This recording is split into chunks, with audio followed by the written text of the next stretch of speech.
ধৈর্যশীলদেরকে সুসংবাদ দিন। তার মানে বিপদে ধৈর্য ধারণ করতে হবে প্রিয় ভাইরা। ইন্নামাস সাবরু ইনদা সাদামাতিল উলা। বিপদে আমরা অনেক সময় প্যানিক হয়ে যাই, অস্থির হয়ে যাই, কি করব, হতাশ। না, মুমিনরা হতাশ হয় না, ধৈর্য ধারণ করে। কি করে? কি করে?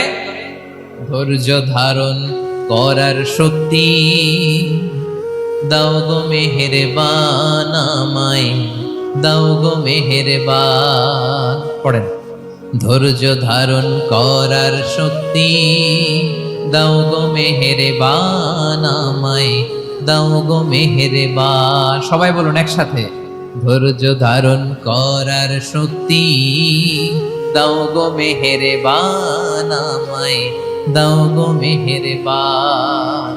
বুকের ভেতর ব্যথার নদী বইছে অবিরা, বইছে বইছে অবিরা। পড়ুন, ধৈর্য ধারণ করার শক্তি দাও গো মেহেরবান আমায়, দাও গো মেহেরবান। পড়েন আমিন।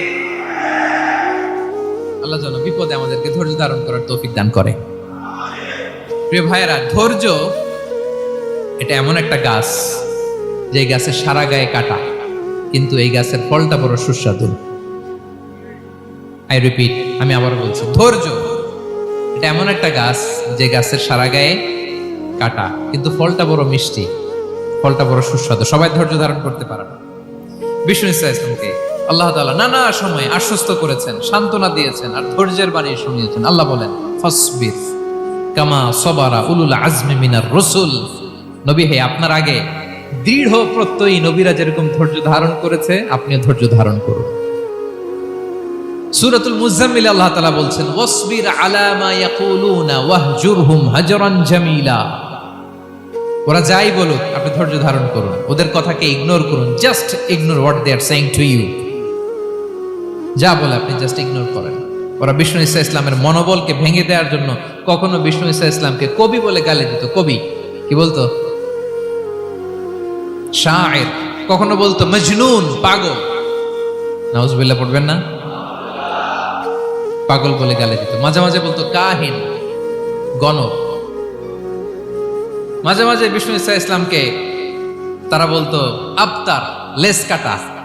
মুহাম্মদ, তোমার ছেলে নাই, তোমার বংশ নির্বংশ হয়ে গেছে, তোমার নাম নেয়ার মতো কেউ নাই। আহা, কপাল পোড়া।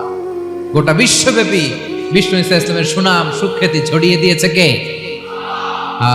আকাশ বাতাস মাড়িয়ে, সাত আকাশ ছাড়িয়ে আল্লাহর আরশ পর্যন্ত আল্লাহ তাআলা বিষ্ণু নবীর সুনাম সুখ্যাতিকে সুউচ্চ করেছেন। ঠিক